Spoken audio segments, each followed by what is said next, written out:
Guys, welcome back to my channel. और आज की इस वीडियो में हम बात करेंगे ओशन टाइड्स के बारे में, हमारे जितनी भी टाइड्स हैं, और उसी तरह बात करेंगे हाउ दे वर्क। तो इनका मैकेनिज्म देखेंगे कि टाइड्स कैसे वर्क करती हैं। सो इस वीडियो को एंड तक देखना। अगर आपको वीडियो पसंद आए तो प्लीज इस वीडियो को लाइक करें, शेयर करें एंड कमेंट करें। और जिसने भी चैनल को सब्सक्राइब नहीं किया है वो प्लीज इस चैनल को सब्सक्राइब कर ले।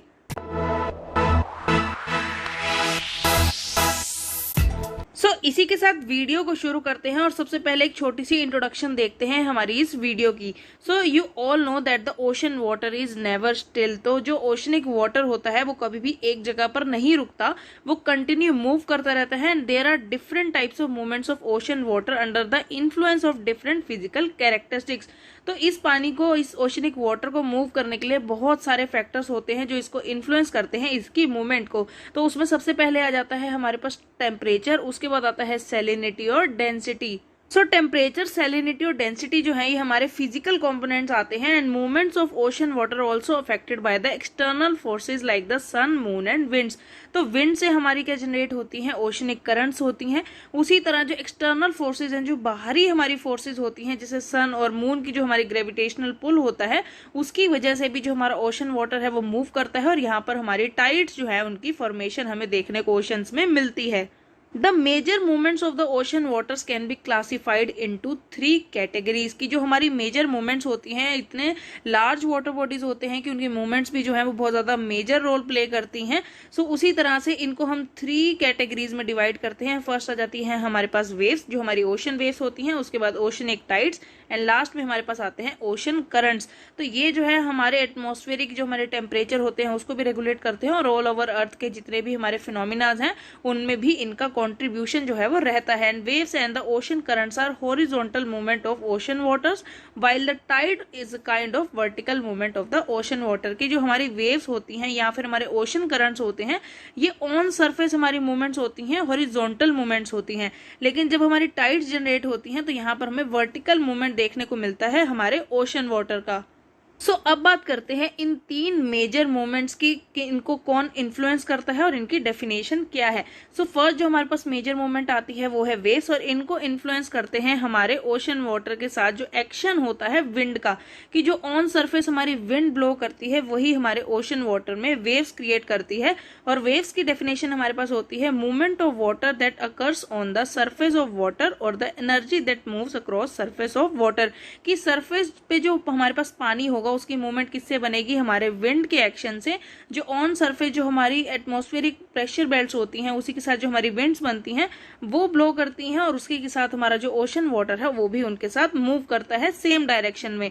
उसके बाद हमारे पास आते हैं टाइड्स, और टाइड्स जो होते हैं ये वर्टिकल मूवमेंट ऑफ वाटर होता है। यहाँ पर ग्रेविटेशनल एंड सेंट्रीफ्यूगल फोर्सेज जो है, जो हमारे सन, अर्थ एंड मून के बीच में अप्लाई होती हैं, इनकी वजह से टाइड्स जो है वो जनरेट होती हैं। और टाइड्स को हम बोलते हैं rise and fall of sea level, जो पीरियोडिक एक पैटर्न में हमें देखने को मिलती हैं। कि पीरियोडिकली जो हमारे टाइड्स हैं वो अप एंड डाउन जो है, उनका जो लो टाइड है या हाई टाइड है वो हमें वैसे ही देखने को मिलते हैं। उसके बाद हमारे पास आते हैं ओशन करंट्स, और ओशन करंट्स पर हमारी पूरी वीडियो बना चुके हैं। सो जिसने भी नहीं देखी वो जाकर देख सकता है कि ओशन करंट्स कैसे बनती हैं, और हमारे जो Pacific ocean, Atlantic and Indian ocean की मेजर जो ओशन करंट्स हैं वो कौन सी हैं। सो लिंक जो है वो आपको डिस्क्रिप्शन में या फिर आई बटन में मिल जाएगा। सो करंट्स जो है इनको इन्फ्लुएंस करती हैं हमारा temperature, density and salinity differences in oceans. की जो टेम्परेचर वेरिएशंस होंगे उनसे कैसे वार्म एंड कोल्ड करंट्स बनेंगी। जो डेंसिटी है, जो कोल्ड एंड वार्म वाटर की डेंसिटी है वो कैसे अप वेलिंग जोन बनाएगी एंड डाउन वेलिंग जोन बनाएगी। उसी तरह से सैलिनिटी भी कैसे हमारे करंट्स को इन्फ्लुएंस करती है। सो डेफिनेशन में हमारे पास करंट्स क्या आता है, large masses of water moving in a specific direction from one location to another. कि अब ये प्रॉपर एक पैटर्न होता है, एनुअली इसी पैटर्न में ही ये फ्लो करते हैं। सो इनका अगर हमारे पास नॉर्थ टू साउथ डायरेक्शन है या वेस्ट टू ईस्ट डायरेक्शन है तो ये कंटिन्यू एक अपने स्पेसिफिक डायरेक्शन में ही हमेशा मूव करते हैं। सो फर्स्ट मेजर मूवमेंट हमारे पास आती हैं हमारी वेव्स। तो अभी छोटा सा इंट्रोडक्शन लेते हैं कि वेव्स क्या होती हैं। Waves are nothing but the oscillatory movements that result in the rise and fall of water surface. अब ऑसिलेटरी हमारे पास मूवमेंट्स कौन सी होती हैं, जो कंटिन्यू मूव करती रहती हैं या एक प्रॉपर पैटर्न में जो है इनकी मूवमेंट हमें देखने को मिलती है, कि कंटिन्यू एक ही पैटर्न में ही फ्लो करती हैं और यहाँ पर हमें राइज एंड फॉल जो है वो वाटर में देखने को मिलता है। And waves are the kind of horizontal movement of the ocean water, की यहाँ पर जो मूवमेंट है वो हॉरिजॉन्टल होगी, ऑन सरफेस होगी, और हमारे जो ओशनिक सरफेस पे जो हमारे एटमॉस्फेरिक विंड्स जो ब्लो करेंगी वही हॉरिजॉन्टल मूवमेंट बनाएंगी हमारे ओशनिक वाटर के। And they are actually the energy not the water as such which moves the cross the ocean surface, की जो हमारी वेव्स होती हैं ये एनर्जी को कैरी करती हैं, जो हमारी वेव एनर्जी होती है। And this energy from the waves is provided by the wind, की जो मेन एनर्जी जो इनको रेगुलेट करती है, जो इनकी मूवमेंट को बनाती है, वो होती है हमारी wind energy. And in a wave the movement of each water particle is in a circular manner, कि यहाँ पर सर्कुलर मैनर में जो है एक प्रॉपर पैटर्न में जब हमारे पास मूवमेंट आती है सो उसे हम बोलते हैं wave. And a wave has two major parts, तो अब यहाँ पर एक वेव के दो पार्ट्स होते हैं, एक होता है क्रस्ट जो हमारा रेस्ड पार्ट होता है, और उसी तरह जो इसका लोअर पॉइंट होता है उसे हम बोलते हैं ट्रफ। सो ये आ जाती है हमारी एक वेव। तो ये वेव में हमारे पास जो ये वाला पोर्शन होगा, जो रेस्ड पोर्शन होगा, ये हमारा बनाता है क्रस्ट को, और उसी तरह जब इसकी डाउन वेलिंग होगी तो यहाँ पर जो इसका लोअर मोस्ट पॉइंट बनेगा हमारी एक वेव का, उसको हम बोलते हैं ट्रफ। तो अब ये जो यहाँ पर एक प्रॉपर पैटर्न में जो वेव है वो मूव करती है किस एनर्जी के साथ, जो हमारी एनर्जी है वो जनरेट करती है विंड्स। तो एक वेव के और दूसरे क्रस्ट के बीच में जो डिफरेंस होता है इसे हम बोलते हैं वेवलेंथ, कि हमारी वेव की लेंथ जो है वो डिपेंड करेगी कि वहां पर विंड्स कितनी हाई स्पीड से या लो स्पीड से फ्लो करती हैं। सो अगर ये बहुत ज्यादा कंटिन्यूअस होंगी और यहाँ पर बहुत ज्यादा क्रस्ट के बीच में डिफरेंस कम होगा, इट मीन जो हमारी शॉर्ट वेव्स हैं वो फ्लो कर रही हैं, विंड की स्पीड जो है वो बहुत ज्यादा है। उसी तरह अगर ये वेव जो है इनके क्रस्ट में बहुत ज्यादा डिफरेंस आएगा, यहाँ पर जो वेवलेंथ है वो बहुत ज्यादा होगी, सो इससे पता लगता है कि वहां पर जो विंड फ्लो है वो बहुत ज्यादा कम है। तो ये होती है हमारी एक बेस लाइन, और बेस लाइन और हमारे क्रस्ट के बीच में जो डिफरेंस होता है ये होती है हमारी वेव हाइट, या फिर इसको हम बोलते हैं एम्पलीट्यूड। तो नेक्स्ट हमारे पास आती हैं हमारी tides, and they are the periodical rise and fall of sea levels once or twice a day and caused by the combined effect of gravitational forces exerted by the sun, moon and the rotation of earth. कि ये तीनों जो large हमारी bodies हैं जो हमारी solar system में आती हैं, सन, मून एंड हमारी अर्थ, तो ये हमारे पास क्या है, अर्थ का ही जो हमारे पास नेचुरल सैटेलाइट है मून, और यहाँ पर जो सोलर सिस्टम को रेगुलेट करने वाली जो एनर्जी है वो है सन।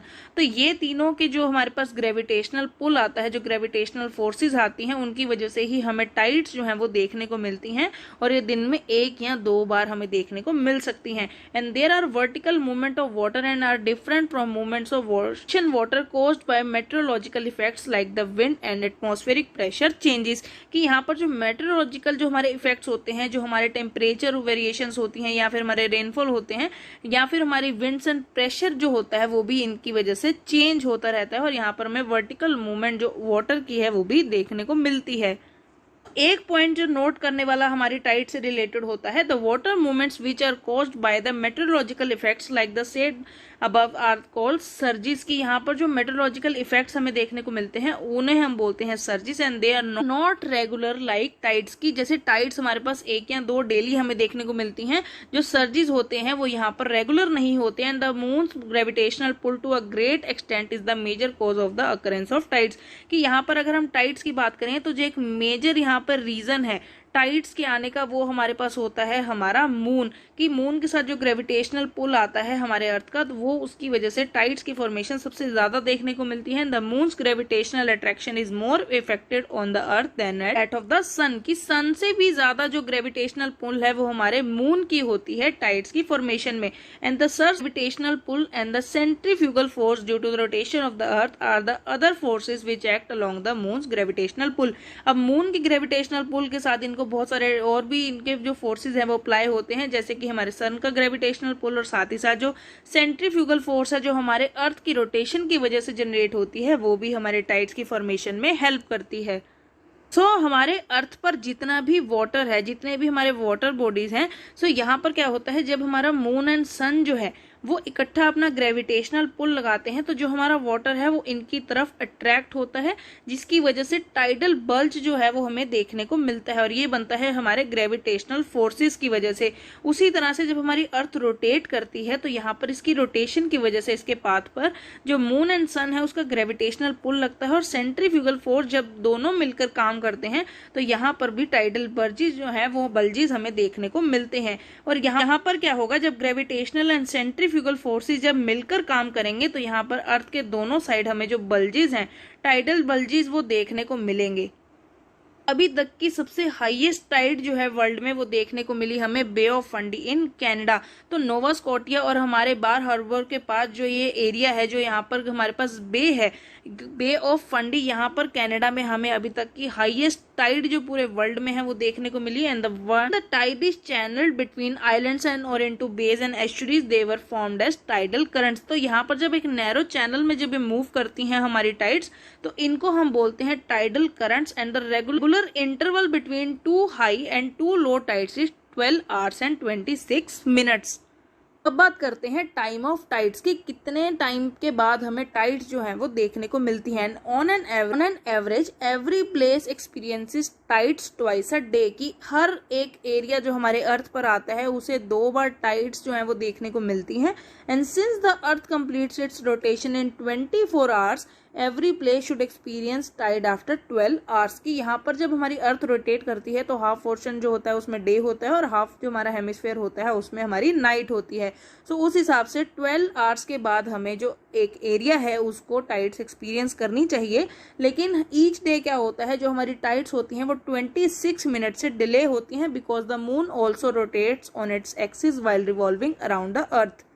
जो हमारी अर्थ है वो हमारे सन के अराउंड रिवॉल्व करती है, और उसी तरह जो हमारा मून है वो अर्थ के अराउंड रिवॉल्व करता है। तो यहाँ पर जब अर्थ के अराउंड मून जो है वो रिवॉल्व करता है तो उसका भी अपना एक एक्सिस है, जैसे हमारा अर्थ का एक्सिस है।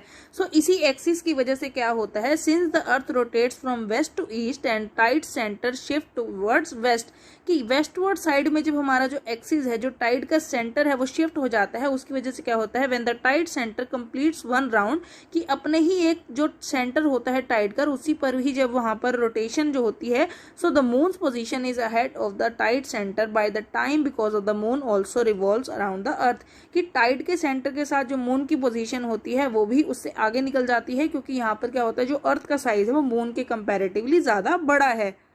of tide center takes 52 minutes to come under the moon, कि अब वही सेंटर को दोबारा से मून के उस सेंटर तक आने में 52 मिनट्स और लगते हैं। And thus a particular tide center takes 24 hours and 52 minutes to come under the moon, but by that time there is another tide to opposite side of the referred tide center, and this happens after 12 hours and 26 minutes, कि जब तक ये 52 का जो area है वो cover कर पाती है अर्थ, इतने ही दूसरे पार्ट में, दूसरे हेमिस्फीयर में जो है वो हमें टाइड देखने को मिल जाती है। एंड 12 hours and 26 minutes के बाद हमें हर एरिया में जो टाइड है वो ट्वाइस अ डे जो है वो एक्सपीरियंस करने को मिलती है।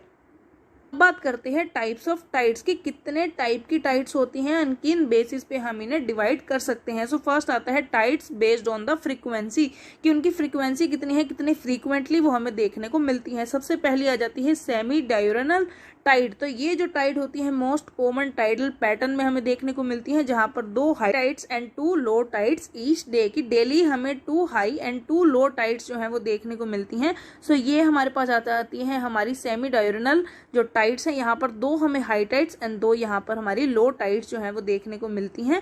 उसी के साथ आ जाती है डायurnal, तो यहाँ पर एक ही सिंगल हमारे पास हाई टाइड होगी और वैसे ही सिंगल लो टाइड होगी एक दिन में।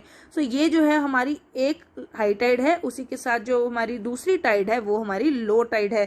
सो यहाँ पर अब एक और हमारे पास थर्ड टाइप ऑफ है on the basis of its frequency, tides having variations in height are known as mixed type.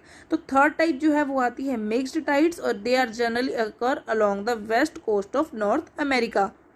पर जो हमारी टाइड्स हैं उनमें इजीली हम जो वेरिएशंस है वो देख सकते हैं कि यहाँ पर एक प्रॉपर पैटर्न में जो हमारी टाइड्स हैं वो हमें देखने को मिलती हैं, डायurnal एंड सेमी डायurnal है। लेकिन जो हमारी मिक्स्ड यहाँ पर टाइड है उनमें कोई प्रॉपर पैटर्न नहीं है, यहाँ पर वेरिएशंस जो है वो हाइट में टाइड्स की हो सकते हैं। हमारे पास आता है tides based on the sun, the moon and the earth position, की इन तीनों की पोजीशन के बेसिस पे कौन सी टाइड्स हमें देखने को मिलती हैं। सबसे पहली हमारे पास आती हैं स्प्रिंग टाइड्स, और ये कब आती हैं, जब हमारा सन, मून एंड अर्थ जो होता है वो एक स्ट्रेट लाइन में होता है। अगर ये हमारे 0 डिग्री है और 180 डिग्री है तो ये हमारे पास यहाँ पर एक स्ट्रेट लाइन में रहते हैं, and the height of the tide will be higher than normal, क्योंकि यहाँ पर जब एक ही लाइन में मून एंड सन आ जाएंगे तो जो ग्रेविटेशनल पुल है हमारे अर्थ के वाटर का वो बहुत ज़्यादा यहाँ पर पुल लगेगा, और जो फोर्सेस हैं मून एंड सन की वो डबल लगेंगी। तो यहाँ पर जो हमें टाइडल बल्ज है वो देखने को मिलेगा, जिसकी वजह से जो हाइट होगी हमारे टाइड्स की वो यूजुअली टाइड्स हमें देखने को मिलती है नॉर्मल टाइड्स उनसे ज़्यादा मिलेगी। And these are known as spring tides and they occur twice in a month, 1 on the full moon एंड 1 ऑन द न्यू मून। तो जो हमारे हिंदू रिलीजन है जिनमें पूर्णिमा और अमावस्या हम बनाते हैं, सो न्यू मून होता है जिस दिन कोई भी मून नहीं होता, एंड फुल मून होता है जिस दिन हमारा फुल मून हमें देखने को मिलता है हमारे स्काई में, तो उसे हम बोलते हैं पूर्णिमा। और अमावस्या के दिन जो होता है वो न्यू मून होता है। इन दोनों दिन हमें सबसे ज्यादा हाई टाइड्स जो है वो देखने को मिलती हैं। जो हाइट होगी हमारे टाइड्स की वो यूजुअल नॉर्मल टाइड से ज्यादा होगी। हमारे पास आती है neap tides, and normally after 7 days of a spring tide, की जो 15 डेज के बाद हमारे पास स्प्रिंग टाइड्स आती हैं, उनके 7 डेज के बाद जो sun and the moon became at the right angle, कि मून जो है वो अर्थ के अराउंड रिवॉल्व कर रहा है, तो ये अब एक 90 डिग्री का एंगल बना लेते हैं जो हमारा मून, सन एंड अर्थ है, and each other with the respect of the earth, की ये जो है gravitational forces of the sun and the moon tend to counteract each other, कि यहाँ पर अब इनके फोर्सेज जो हमारे सन एंड मून के हैं वो आपस में एक दूसरे से टकराएंगे, क्योंकि इनकी आपस की जो यहाँ पर फोर्सेस लगेंगी वो डिफरेंट एंगल्स पे लगेगी, and the tides during this period will be lower than the normal which are called neap tides, कि स्प्रिंग टाइड में जो है वो हाई टाइड्स देखने को मिलेंगी, लेकिन नीप टाइड्स जो है वो वीकर होंगी, क्योंकि यहाँ पर इनका अलग अलग जो यहाँ पर फोर्सेज हैं वो अप्लाई होंगी। And they also occur twice in a month during the first quarter moon and the last quarter moon, कि यहाँ पर जो फर्स्ट क्वार्टर मून बनता है उसी तरह जो हमारे पास ये बनता है हमारा थर्ड क्वार्टर। तो इन्हीं 2 क्वार्टर्स के जो हमारे फेजेस ऑफ मून है उस पर भी एक वीडियो बन चुकी है, सो जिसने भी वो वीडियो नहीं देखी फेजेस ऑफ मून वो जाकर देख सकता है। The link will be in the description और in the I button. So first quarter and third quarter में जो हमें टाइड्स देखने को मिलेंगी वो होंगी हमारी नीप टाइड्स। बात करते हैं मैग्नीट्यूड ऑफ टाइड्स की, टाइड्स की जो मैग्नीट्यूड होगा, जो उनमें पावर होगी वो कितनी होगी।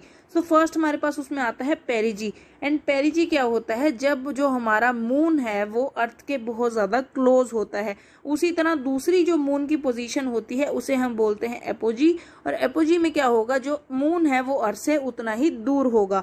सो ये जो होते हैं क्लोजेस्ट एंड फारदेस्ट जो पॉइंट्स होते हैं मून के अर्थ से, वो हम उनको बोलते हैं पेरिजी एंड एपोजी। तो ये 2 टर्म्स हैं इंपॉर्टेंट जो हम ऑलरेडी वीडियो में डिस्कस कर चुके हैं। इससे रिलेटेड भी आपको वीडियो मिल जाएगी, link will be in the description और इन द आई बटन। आप जाकर देख सकते हो कि एपोजी एंड पेरिजी में क्या होता है, ये मून कैसे रिवॉल्व करता है, और जैसे ही मून जो है वो अर्थ से दूर जाएगा सो ये हमारे पास पॉइंट बनेगा एपोजी, और जब हमारा मून जो है वो क्लोजेस्ट होगा अर्थ से उसको हम बोलते हैं पेरिजी।